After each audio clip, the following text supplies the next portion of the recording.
اعوذ باللہ من الشیطان الرجیم بسم اللہ الرحمن الرحیم۔ السلام علیکم ورحمۃ اللہ وبرکاتہ۔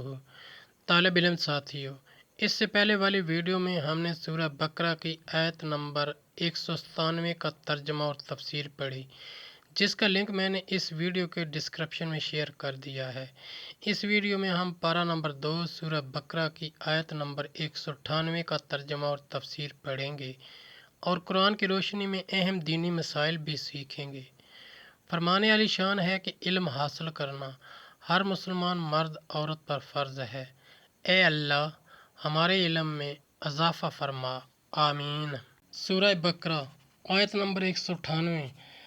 لیس علیکم جناح ان تبتغوا فضلا من ربکم فاذا افضتم من عرفات فاذکروا اللہ عند المشعر الحرام واذکروہ کما ھداکم وان کنتم من قبلہ لمن الضالین۔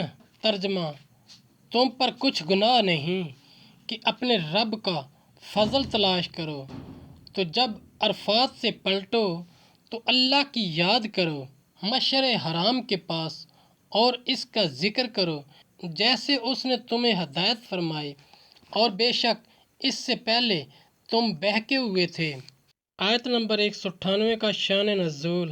بعض مسلمانوں نے خیال کیا کہ راہ حج میں جس نے تجارت کی یا اونٹ کرائے پر چلائے، اس کا حج ہی کیا؟ اس پر یہ آیت نازل ہوئی۔ مسئلہ: جب تک تجارت سے افعال حج کی ادا میں فرق نہ آئے، اس وقت تک تجارت مباح ہے۔ آیت نمبر 198 کی تفسیر۔ عرفات ایک مقام کا نام ہے جو موقوف ہے۔ ضحاک کا قول ہے کہ حضرت آدم و حوا جدائی کے بعد 9 ذی الحجہ کو عرفات کے مقام پر جمع ہوئے اور دونوں میں تعارف ہوا۔ اس دن کا نام عرفہ اور مقام کا نام عرفات ہوا۔ ایک قول یہ ہے کہ چونکہ اس روز بندے اپنے گناہوں کا اعتراف کرتے ہیں، اسی لیے اس دن کا نام عرفہ ہے۔ مسئلہ: عرفات میں وقوف فرض ہے کیونکہ افاضہ بلا وقوف متصور نہیں۔ تلبیہ و تحلیل، تکبیر و ثناء، دعا کے ساتھ یا نماز مغرب و عشاء کے ساتھ۔ مشعر حرام جبل قضا ہے جس پر امام وقوف کرتا ہے۔ مسئلہ: وادی محشر کے سوا تمام مزدلفہ موقف ہے، اس میں وقوف واجب ہے۔ بے عذر ترک کرنے سے دم لازم آتا ہے اور مشعر حرام کے پاس وقوف افضل ہے۔ طریقہ ذکر و عبادت کچھ نہ جانتے تھے۔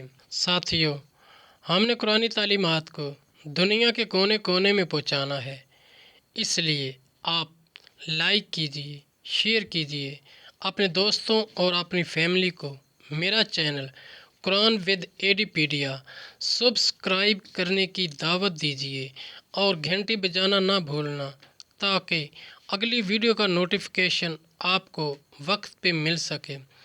اللہ کریم ہم سب کی نیک اور جائز حاجات پوری فرمائے، آمین یا رب العالمین۔